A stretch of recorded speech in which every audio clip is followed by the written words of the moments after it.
আমরা আপনাদের সামনে কথা বলবো আমাদের অত্যন্ত আকীদার গুরুত্বপূর্ণ পাঠ সম্পর্কে। সেটা হলো ইয়াউমে আখিরাত এবং পরকালীন বিশ্বাস সম্পর্কে। প্রিয় দর্শক, আল্লাহ রাব্বুল আলামিন পবিত্র কালামুল্লাহের মধ্যে পরকালীন এই বিশ্বাসের ব্যাপারে অত্যধিক গুরুত্ব দিয়েছেন।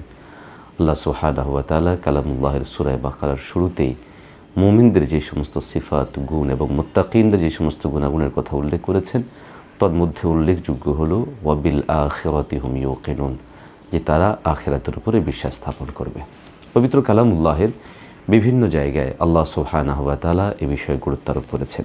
যেমন আমরা দেখি সূরা বাকারার ৬২ নম্বর আয়াতে আল্লাহ সুবহানাহু ওয়া তাআলা বলেন, মান আমানা বিল্লাহি ওয়াল ইয়াউমিল আখির ওয়া আমিলা সালিহান ফালাহুম আজরুহুম ইনদা রাব্বিহিম ওয়ালা খাউফুন আলাইহিম ওয়ালা হুম ইয়াহজানুন।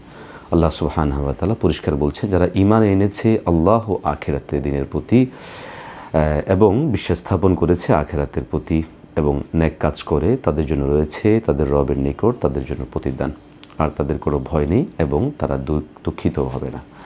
একইভাবে কালামুল্লাহের মধ্যে আল্লাহ সুবহানাহু ওয়া তাআলা পরিষ্কার বলছেন সূরা বাকারা আয়াত নম্বর ১১৭, লাইসাল বিররা আন তুওয়াল্লু ওয়ুজুহাকুম কিবালাল মাশরিকি ওয়াল মাগরিব ولكن البر من آمن بالله واليوم الآخر والملائكة والكتاب والنبيين।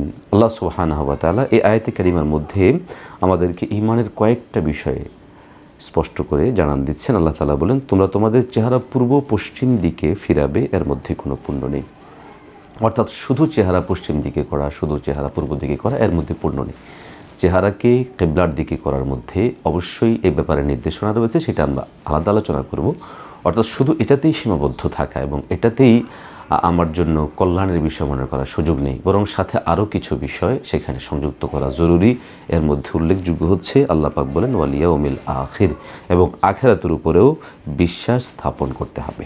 প্রিয় দর্শক, আল্লাহ রাব্বুল আলামিন কালামুল্লাহের সূরা নিসার ১৩৬ নম্বর আয়াতে কারিমার মধ্যে বলেন, ইয়া আইয়ুহাল্লাযীনা আমানু আমিনু বিল্লাহি ওয়া রাসূলিহি ওয়াল কিতাবিল্লাযী নাযালা আলা রাসূলিহি ওয়াল কিতাবিল্লাযী আনজালা মিন ক্বাবল ওয়া মান ইয়াকফুর বিল্লাহি ওয়া মালাইকাতিহি ওয়া কুতুবিহি ওয়া রাসূলিহি ওয়াল ইয়াউমিল আখির ফাকাদ যাল্লা যালালাম বাঈদা।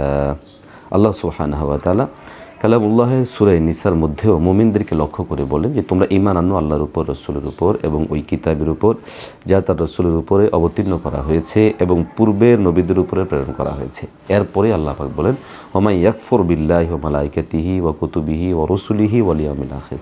এরপর আল্লাহ পাক বলেন, যারা কুফরি করবে আল্লাহর সাথে, ফেরেশতাদের সাথে, আল্লাহর প্রেরিত কিতাবের সাথে, রসুলদের সাথে এবং ইয়াউমে আখিরাতের ব্যাপারে আল্লাহ পাক বলেন ফাকাদ যাল্লা যালালাম বাঈদা, তারা পরিষ্কারভাবে, ভীষণভাবে তারা পথভ্রষ্ট। এতগুলো আয়াতে কারিমার আলোকে আমাদের সামনে পরিষ্কার হয় সেটা হচ্ছে ইয়াউমে আখিরাতের উপরে বিশ্বাস, এটা অত্যন্ত জরুরি, অত্যন্ত আবশ্যকীয় একটা বিষয়। এই বিশ্বাস থেকে বিন্দু পরিমাণ দূরে সরার আমাদের কোনো সুযোগ নেই। আমাদের বুঝে আসুক অথবা না আসুক, আমাদেরকে এই কথার উপরে বিশ্বাস স্থাপন করতেই হবে। আখিরাত রয়েছে, পরকালীন জীবন রয়েছে এবং ওই পরকালীন জীবনের প্রতিটা যে ধাপ রয়েছে, মৃত্যু থেকে শুরু করে আলামে বারজাখ, কিয়ামত এবং কিয়ামত পরবর্তী সময়ে আমাদের জন্য সিদ্ধান্ত হওয়া জান্নাত জাহান্নাম, সব পুরো যে বিষয়গুলো একজন ঈমানদারের জন্য জরুরি হচ্ছে সমস্ত বিষয়গুলোর উপরে সুস্পষ্টভাবে ঈমান আনয়ন করা। আল্লাহ আমাদেরকে এই বিষয়গুলোর উপরে যথাযথভাবে ঈমান আনয়ন করার তৌফিক দান করেন, আমিন। আন-নূর টিভি, সত্য প্রকাশে অবিরাম পথ চলা।